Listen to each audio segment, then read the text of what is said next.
Bienvenue donc dans ce premier numéro d'un bel endroit pour un bon vin. Derrière moi, à l'entrée du port de Nantes.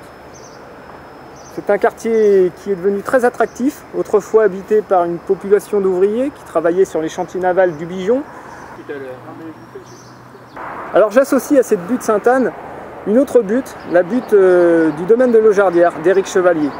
L'appellation Côte de Grandlieu, c'est souvent la mal-aimée du muscadet, souvent dans l'ombre de sa grande rivale de Sévres-Maine. C'est des muscadets qui se caractérisent par beaucoup plus de fruité, très expressif sur la pomme Granny Smith, un terroir plus précoce, mais qui manque souvent de minéralité. On va avoir une belle exception avec le muscadet d'Éric Chevalier.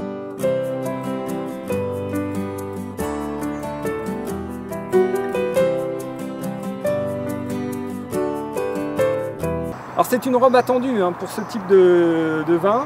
On n'est pas sur les robes jaune doré auxquelles peuvent nous habituer certains vins blancs secs. Cependant, cela ne trahit en rien la sous-maturité.